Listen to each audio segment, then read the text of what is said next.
우원식 원내대표 요새 그 아까 스트레스 많이 받는다고 하셨잖아요. 찌든 모습이라고 하셨잖아요. 미투 때문에 그럴 수도 있어요. 네, 지금 민주당이 그 얘기로 좀 복잡하지요. 당 그렇습니다. 상황이. 네. 안희정 전 지사는 문제가 불거지자마자 제명 출당. 박수현 전 청와대 대변인은 뭐 미투는 아니었습니다만 어쨌든 성추문 의혹 일자 선거 불출마 권유. 민병두 의원은 스스로 의원직 사퇴. 수리는 안 됐죠. 표 의원님. 네. 지금 임시국회 개의 중이기 때문에 예. 국회의장이 수리할 수 있는 상황이 아니고요. 예. 국회 본회의가 열려서 예. 제적 과반수 이상의 동의를 얻어야 그렇죠. 수리가 된 상황입니다. 당에서는 그냥 받아들이겠다는 입장입니까? 만료를 했지만 그건 당이 어떻게 할 수 없는 부분이고요. 없으니까. 의원 개인이 제출하면 그만인 거죠. 워낙 강하게 네. 말씀하셔서 민병두 의원도 그렇게 됐고 정봉주 전 의원은 어제 만장일치로 복당이 불어댔습니다. 네. 표 의원님, 네. 정봉주 전 의원 같은 경우는 사실은 지금 법적으로 다투고 있는 상황, 네. 본인은 결백하다고 하는 상황이거든요. 예. 그 상황에서 이렇게 됐기 때문에 지금 뭐 지지자들 사이에서는 이건 너무한 거 아니냐 네. 이런 얘기도 나오는데 어떻게 보세요? 네, 그런 비판이나 원망은 저희들이 감수해야 된다고 보고요. 우선 가장 중요한 원칙은 정치가 사법에 영향을 미쳐서는 안 된다라는 것이죠. 예. 현재 이것이 그냥 말과 말이나 언론상의 공방이라면야 이 부분에 대해서 영향을 받지 않고 다른 복당 부분들만 사유들만 봐야 될지는 모르겠지만 현재 이 사건이 서로 고소가 되어 있는 상태예요. 맞고소입니다. 네. 그런데 만약에 우리 당이 정봉주 전 의원의 복당을 허용하게 된다면 이것은 어떤 의미에서 정봉주 전 의원 편을 들어주겠다라는 잘못된 시그널로 받아들여질 수도 있거든요. 그렇게 된다면 이제 피해자인 부분 또 그분의 이야기를 들어서 보도한 언론 기자 이분들 같은 경우는 저희 당 전체의 어떤 영향력 이 부분에 대한 부당한 압력을 느끼실 수도 있죠. 그래서 저희들이 많은 고심을 한 끝에 보류를 해야 된다. 이 문제가 다 깨끗하게 정리가 되고 만약에 정말 정봉주 전 의원께서 억울한 누명을 쓰고 계신 거라면 그 이후에 저희들이 사과도 해야 되겠고 복당 절차 밟아야 되겠고 명예회복이 들어가야 되겠죠. 지금으로서는 어떻게 할 수가 없다. 당에서 맞습니다. 시그널을 줄 수는 없기 때문이다. 맞습니다. 이 말씀. 황 의원님 어떻게 보세요? 이 처리는 어떻게 보세요? 뭐 다른 당 얘기긴 합니다만. 뭐 우리 당이었어도 역시 같은 조치를 내리지 않았을까 생각이 들어요. 일단 현재로서는 문제 제기를 하고 있는 측이 있고 이 부분에 대해서 일단 클리어가 되지 않은 상태이기 때문에 클리어가 되지 않은 상태에서 복당 조치를 내리게 되면은 아마도 지금 미투 운동에 참여하고 있는 많은 분들로부터 더불어민주당이 공격을 받을 수밖에 없죠. 이제 당이 난처해질 거다. 그렇게 되면 결국은 이제 6.13 지방선거에 상당한 영향을 미칠 거라고 생각을 하고요. 제가 아까 들어오기 전에 보니까 정봉주 전 의원을 하한가로 골라오신 분 계시던데 누구시죠? 하한가 골라오신 분이? 표창원 의원님이 골라오진 않았겠죠. 그러니까 제가 우문을 했네요. 황해철 의원은 정봉주 전 의원을 아예 하한가로 골라오셨어요. 사실은 상한가 고르기는 참 쉽고 좋았는데 하한가 고르기가 정말 어려운 것 같아요. 원래 그래요. 누구를 하한가를 고른다는 게 굉장히 하기 싫은 일이잖아요.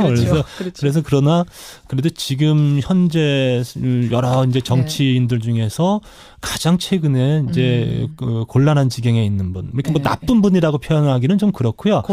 굉장히 평가가 낮아지고 있는 부분이 누군가를 생각을 했는데 그런 측면에서 봤을 때는 정봉주 전 의원이라고 생각을 해서 이렇게 골랐어요. 정봉주 전 의원이 근데 무소속으로라도 난 출마를 하겠다. 지금 출마 의사를 분명히 했고 민주당을 원망하진 않겠다.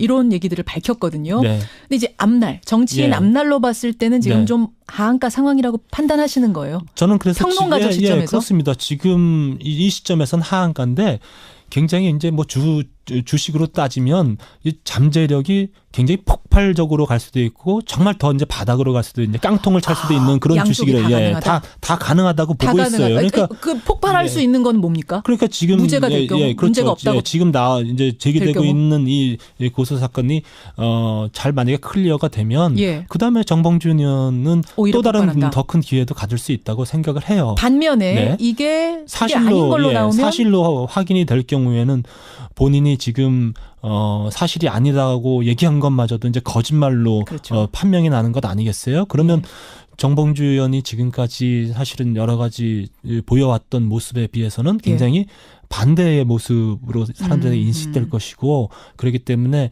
굉장히 정치적으로 아주 운명적 시점에 와 있다고 보고 있어요. 정치적으로 운명적 시점이라 하면 정치 인생 끝날 수도 있다 이 말씀이죠. 쉽게 그렇습니다. 말하면. 그래서 정말 크게 대도약할 수 있는 시점인과 동시에 또 끝이 날 수도 있는 시점에 있지 않겠는가 생각이 들어요. 그러니까 이게 지금 이제 미투 운동이 막 정치권으로까지 번지면서 이게 지방선거에 얼마나 영향 줄 거라고 보세요, 표 의원님? 그때까지도 계속 갈까요? 가고요. 현재 우선은 검증 단계에서 가장 제1 원칙으로 미투 관련성 여부가 각 당의 공히 좀 대상이 되고 있고요. 그리고 검증 과정을 거쳐서 경선이라든지 공천 받고 하는 과정 중에도 아마 상대 후보 측 경쟁자 측에서는 사실이건 거짓이건 이런저런 이야기를 터뜨릴 가능성이 그러니까 있죠. 미투 운동과 말하자면 네거티브 선거 전략이 막 결합이 되면서 네네. 이런 모습들이 막 나타날 거다. 네, 그럴 우려가 상당히 있다고 보여집니다. 그렇기 때문에 각 당에서는 아마 내부 검증 단계에서 가급적이면은 모든 것들 적극적으로 수렴을 해서 다 그 경선 전 혹은 본선 전에 해결하고자 하는 의지들을 가지고 있죠. 예, 영향 줄 거라고 보세요, 황 의원님도. 사실은 이게 만약에 저는 반대로 얘기해서 우리 자유한국당에서 지금 이런 정도까지 상황이 일어났다. 이런 사건들이 일어났다고 하면 우리나라의 여권의 문제는 사실은 진보적 여성단체들이 굉장히 주도를 해왔다고 좀 보고 그분들을 높이 평가하거든요. 근데 지금 미투 사건이 일어난 이후에 과연 우리나라의 여권 신장의 문제를 얘기했던 진보적 여성단체들이 제 역할을 하고 있는가 이렇게 봤을 때 전 대단히 못하고 있다고 봐요. 오히려 목소리가 좀 굉장히 기대보다 낮은 게 아니냐. 기대보다 낮아졌다고 얘기보다 없는 것 아닌가라는 진보 진영에서 계속 터지다 보니까. 그렇습니다. 그래서 이거는 우리나라의 그 여권 운동을 했던 분들이 굉장히 지금의 상황에 있어서 본인들의 역할에 대해서 좀 신중하게 잘하고 있는지 좀 반성을 좀 해봤으면 좋겠고요. 이런 부분들이 만약에 자유한국당에서 일어났다면 선거 때까지 굉장히 아주 막 큰 물결이 물결 내지는 더 큰 운동이 일어났을 거라고 봐요. 그런 측면에서는 저는 대단히 뭔가 잘못되고 있다고 보고 있고요. 그런 측면에서 이 문제가 저는 선거 6.13 지방선거에 결정적인 영향이 되지는 않을 거다 오히려. 보고 있어요. 표 의원은 오히려 될 거다. 황 의원은 안 될 것 같다. 꺼질 것 같다. 여기는 좀 상반돼. 그렇습니다. 생각이. 하실 말씀 많은 것 같은 표 의원님 표정이시지만 저희가 표창원 의원의 하한가로 가야 될 시간이어서 하한가 누구 뽑으셨어요? 오늘 언론과 포털을 장식하고 있는 마이너스의 손. 누구요? 네, 그 이름을 가지신 홍준표 자유한국당 대표를 뽑았습니다. 홍준표 대표는 이준석, 허성무 두 분이 패널일 때도 매주 뽑히셨어요. 그런가요? 패널이 바뀌어도 홍준표 대표입니까? 왜 마이너스의 손이에요? 왜? 오늘 그건 이제 인재 영입 실패 부분인데요. 저도 그 기사 사실 보긴 봤거든요. 네, 서울시장 후보 또 이석연 전 법제처장도 고사를 했고요. 그다음에 좀 시간이 지났지만 홍정욱 그 헤럴드 경제사장 그분도 고사를 하셨고 부산시장 후보로 영입하려던 분들 줄줄이 다 고사를 하셨죠. 그리고 현재 그러다 보니까 반대 측면에서 보자면 왜 신청하려고 하는 후보자들이 많은데 또 신청도 받아놓고 독단적으로 특정인을 영입하고 내정하고 그리고 단독 공천을 하고 이렇게 하느냐. 그래서 지금 탈당을 해서 측근 중에 한 분은 홍준표 후보의 최측근이었죠. 이분은 이제 탈당을 해서 독자 출마를 하고 계시고 또 경기도의 그 박종희 전 의원 같은 경우는 홍준표 대표가 좀 물러나셔야 자유한국당이 지방선거를 할 수 있겠다. 이런 얘기가 당 내부에서 나오고 있으니까. 자, 황 의원님. 마이너스의 손. 홍준표 대표가 손만 댔다 하면 안 돼요. 인재 영입이. 어떻게 된 거예요? 그렇다고 마이너스까지 얘기를 하시네요. 제 말이 아니고 언론 제목이. 제가 홍준표 대표가 그 여당 원내대표였을 때 제가 원내 부대표를 했어요. 그러니까 그 당시에 홍준표 대표가 이렇게 강하게 말씀하시거나 그러지 않으셨었어요. 그래요? 그러니까 야당 대표라는 역할이 그만큼 힘든 거죠. 그리고 지금 여러 가지 인재 영입의 실패라고 얘기하고 이제 공천의 실패를 말씀하셨는데 그게 우리의 현실이에요. 그리고 사실은 공천의 결과에 승복하지 못하는 사람들의 문제를 대표가 잘못해서 생긴 일 이렇게 얘기하면은 대표는 뭐 욕을 먹을 수밖에 없겠죠. 그러나 저는 그렇지 않다고 봐요. 아마도 예. 더불어민주당에서도 이제 공천 발표되고 뭐 이러면 예. 떡같이 예? 추미애 대표가 욕 먹는 날이 곧 올 거다. 저는 이렇게 생각합니다. 자, 청취자 김지영님, 두 분 모두 전혀 객관적이 아니신 것 같습니다. 제가 그렇게 말씀드렸는데 네, 당 이름 네, 잊으시라고 왜 이렇게 못 잊고 오늘 어쩔 수 없었던 것 같습니다. 최면에 실패하신 겁니다. 레디선에. 네. 이렇게 해서 오늘 마무리를 좀 지어야 될 텐데요. 짧게 30초씩 소감. 표창원 의원님. 네, 객관적인 모습을 유지하려고 마음은 노력했지만 그 몸과 또 말이 따르지 않는 머리가 따르지 않는 현실에 대해서 좀 뭐 사과드리고요. 네, 그래도 어쨌건 저희가 네. 정치를 우리 국민들께서 혐오하지 마시고 예. 뭐 냉소하지 마시고 좀 그럼요. 재밌고 즐겁게 바라보시는 정치가 됐으면 좋겠습니다. 좋습니다. 황영철 의원님. 하한가로 뽑은 정봉주 의원이 좀 마음에 걸려요. 정봉주. 네, 정봉주 의원님 좀 마음에 걸리는데 어쨌든 진실이 빨리 드러나길 바라겠고요. 예. 그다음에 우리 하한가로 뽑은 김성태 원내대표님 예. 힘내시고 우리 자유한국당이 국민 앞에 다시 예. 우뚝 설 수 있도록 잘 잊으시라니까요. 당 이름을 그렇습니다. 끝까지 왜 이러세요? 야당 힘내라.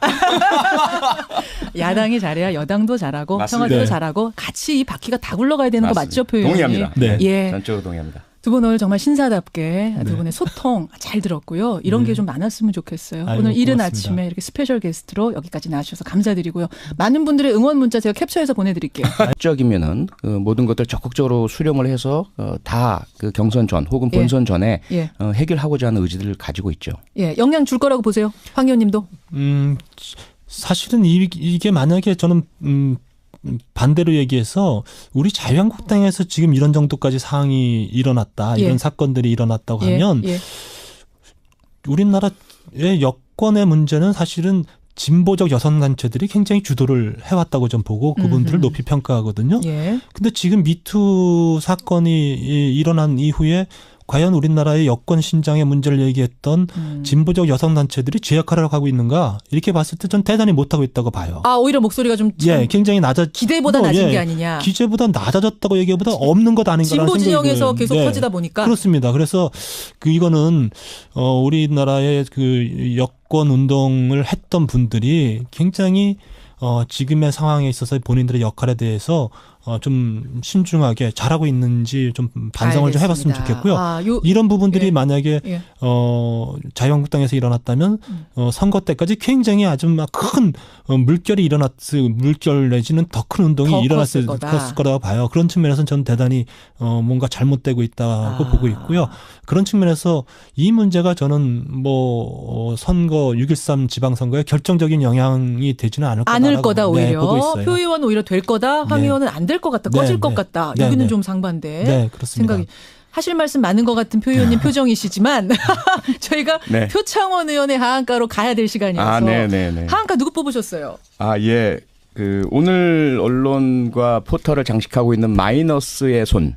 누구요? 네, 그 이름을 가지신 홍준표 자유한국당 대표를 뽑았습니다. 홍준표 대표는 이준석, 허성무 두 분 날 정치인 앞날로 봤을 때는 지금 좀 하한가 상황이라고 판단하시는 거예요? 저는 그래서 평론가적 시점에서 그렇습니다. 지금 이 시점에서는 하한가인데 굉장히 이제 주식으로 따지면 이 잠재력이 굉장히 폭발적으로 갈 수도 있고 정말 더 이제 바닥으로 갈 수도 있는 깡통을 찰 수도 있는 그런 주식이래요. 다 가능하다고 보고 있어요. 그러니까 폭발할 수 있는 건 뭡니까? 그러니까 지금 무죄가 될 경우 문제가 없다고 지금 이제 제기되고 있는 이 고소 사건이 잘 만약에 클리어가 되면 그다음에 정봉준 의원은 또 다른 더 큰 기회도 가질 수 있다고 생각을 해요. 반면에 이게 아닌 걸로 나오면 사실로 확인이 될 경우에는 본인이 지금 사실이 아니라고 얘기한 것마저도 이제 거짓말로 판명이 나는 것 아니겠어요? 그러면 정봉주 의원이 지금까지 사실은 여러 가지 보여왔던 모습에 비해서는 굉장히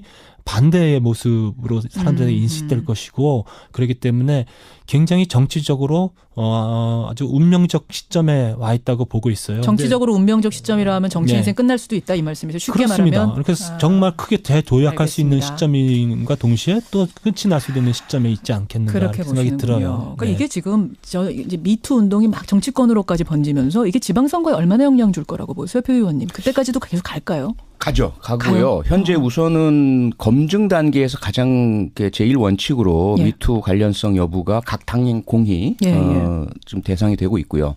그리고 검증 과정을 거쳐서 경선이라든지 공천 받고 하는 과정 중에도 아마 상대 후보 측 경쟁자 측에서는 사실이건 거짓이건 이런저런 이야기를 터뜨릴 가능성이 그러니까 있죠. 미투 운동과 말하자면 네거티브 선거 전략이 막 결합이 되면서 네네. 이런 모습들이 막 나타날 거다. 네, 그럴 우려가 상당히 있다고 보여집니다. 그렇기 때문에 각 당에서는 아마 내부 검증 단계에서 가급적이면 고심을 한 끝에 보류를 해야 된다. 이 문제가 다 깨끗하게 정리가 되고 만약에 정말 정봉주 전 의원께서 억울한 누명을 쓰고 계신 거라면 그 이후에 저희들이 사과도 해야 되겠고 복당 절차 밟아야 되겠고 명예회복이 들어가야 되겠죠. 지금으로서는 어떻게 할 수가 없다. 당에서 맞습니다. 시그널을 줄 수는 없기 때문이다. 맞습니다. 이 말씀. 황 의원님 어떻게 보세요? 이 처리는 어떻게 보세요? 뭐 다른 당 얘기긴 합니다만. 뭐 우리 당이었어도 역시 같은 조치를 내리지 않았을까 생각이 들어요. 일단 현재로서는 문제 제기를 하고 있는 측이 있고 이 부분에 대해서 일단 클리어가 되지 않은 상태이기 때문에 클리어가 되지 않은 상태에서 복당 조치를 내리게 되면은 아마도 지금 미투 운동에 참여하고 있는 많은 분들로부터 더불어민주당이 공격을 받을 수밖에 없죠. 이제 당이 난처해질 거다. 그렇게 되면 결국은 이제 6.13 지방선거에 상당한 영향을 미칠 거라고 생각을 하고요. 제가 아까 들어오기 전에 보니까 정봉주 전 의원을 하한가로 골라오신 분 계시던데 누구시죠? 하한가 골라오신 분이? 표창원 의원님이 골라오진 않았겠죠. 그러니까 제가 우문을 했네요. 황해철 의원은 정봉주 전 의원을 아예 하한가로 골라오셨어요. 사실은 상한가 고르기는 참 쉽고 좋았는데 하한가 고르기가 정말 어려운 것 같아요. 원래 그래요. 누구를 하한가로 고른다는 게 굉장히 하기 싫은 일이잖아요. 그래서 그러나 그래도 지금 현재 여러 이제 정치인들 중에서 가장 최근에 이제 그 곤란한 지경에 있는 분, 이렇게 뭐 나쁜 분이라고 표현하기는 좀 그렇고요. 굉장히 평가가 낮아지고 있는 부분이 누군가를 생각을 했는데 그런 측면에서 봤을 때는 정봉주 전 의원이라고 생각을 해서 이렇게 골랐어요. 정봉주 전 의원이 근데 무소속으로라도 난 출마를 하겠다. 지금 출마 의사를 분명히 했고 민주당을 원망하진 않겠다. 이런 얘기들을 밝혔거든요. 근데 이제 안민재 우원식 원내대표 요새 그 아까 스트레스 많이 받는다고 하셨잖아요. 찌든 모습이라고 하셨잖아요. 미투 때문에 그럴 수도 있어요. 지금 민주당이 그 얘기로 좀 복잡하지요. 당 상황이. 안희정 전 지사는 문제가 불거지자마자 제명 출당. 박수현 전 청와대 대변인은 뭐 미투는 아니었습니다만 어쨌든 성추문 의혹 일자, 선거 불출마 권유. 민병두 의원은 스스로 의원직 사퇴. 수리는 안 됐죠. 표 의원님. 네. 지금 민식국회 개의 중이기 때문에 국회의장이 수리할 수 있는 상황이 아니고요. 국회 본회의가 열려서 제적 과반수 이상의 동의를 얻어야 수리가 된 상황입니다. 당에서는 그냥 받아들이겠다는 입장입니까? 만류를 했지만 그건 당이 어떻게 할 수 없는 부분이고요. 의원 개인이 제출하면 그만인 거죠. 워낙 강하게 말씀하셔서 민병두 의원도 그렇게 됐고 정봉주 전 의원은 어제 만장일치로 복당이 불어댔습니다. 표 의원님, 정봉주 전 의원 같은 경우는 사실은 지금 법적으로 다투고 있는 상황, 본인은 결백하다고 하는 상황이거든요. 그 상황에서 이렇게 됐기 때문에 지금 뭐 지지자들 사이에서는 이건 너무한 거 아니냐 이런 얘기도 나오는데 어떻게 보세요? 네, 그런 비판이나 원망은 저희들이 감수해야 된다고 보고요. 우선 가장 중요한 원칙은 정치가 사법에 영향을 미쳐서는 안 된다라는 것이죠. 현재 이것이 그냥 말과 말이나 언론상의 공방이라면야 이 부분에 대해서 영향을 받지 않고 다른 복당 부분들만 사유들만 봐야 될지는 모르겠지만 현재 이 사건이 서로 고소가 되어 있는 상태예요. 맞고소입니다. 네. 그런데 만약에 우리 당이 정봉주 전 의원의 복당을 허용하게 된다면 이것은 어떤 의미에서 정봉주 전 의원 편을 들어주겠다라는 잘못된 시그널로 받아들여질 수도 있거든요. 그렇게 된다면 이제 피해자인 부분 또 그분의 이야기를 들어서 보도한 언론 기자 이분들 같은 경우는 저희 당 전체의 어떤 영향력 이 부분에 대한 부당한 압력을 느끼실 수도 있죠. 그래서 저희들이 이 패널일 때도 매주 뽑히셨어요. 그런가요? 패널이 바뀌어도 홍준표 대표입니까? 왜 마이너스의 손이에요? 왜? 오늘 그건 이제 인재 영입 실패 부분인데요. 저도 그 기사 사실 보긴 봤거든요. 네, 서울시장 후보 또 이석연 전 법제처장도 고사를 했고요. 그다음에 좀 시간이 지났지만 홍정욱 그 헤럴드 경제사장 그분도 고사를 하셨고 부산시장 후보로 영입하려던 분들 줄줄이 다 고사를 하셨죠. 그리고 현재 그러다 보니까 반대 측면에서 보자면 왜 신청하려고 하는 후보자들이 많은데 또 신청도 받아놓고 뭐 독단적으로 특정인을 영입하고 내정하고 그리고 단독 공천을 하고 이렇게 하느냐. 그래서 지금 뭐 탈당을 해서 측근 중에 한 분은 홍준표 후보의 최측근이었죠. 이분은 이제 탈당을 해서 독자 출마를 하고 계시고 또 경기도의 그 박종희 전 의원 같은 경우는 홍준표 대표가 좀 물러나셔야 자유한국당이 지방선거를 할 수 있겠다. 이런 얘기가 당 내부에서 나오고 있으니까. 자, 황 의원님 마이너스의 손. 홍준표 대표가 손만 댔다 하면 안 돼요. 이제 영입이. 어떻게 된 거예요? 그렇다고 마이너스까지 얘기를 하시네요. 제 말이 아니고 언론 제목입니다. 제가 홍준표 대표가 그 여당 원내대표였을 때 제가 원내 부대표를 했어요. 그러니까 그 당시에 홍준표 대표가 이렇게 강하게 말씀하시거나 그러지 않으셨었어요. 아, 그래요? 그러니까 야당 대표라는 역할이 그만큼 힘든 거죠. 그리고 지금 여러 가지 인재 영입의 실패라고 얘기하고 이제 공천의 실패를 말씀하셨는데 그게 우리의 현실이에요. 그리고 사실은 공천의 결과에 승복하지 못하는 사람들의 문제를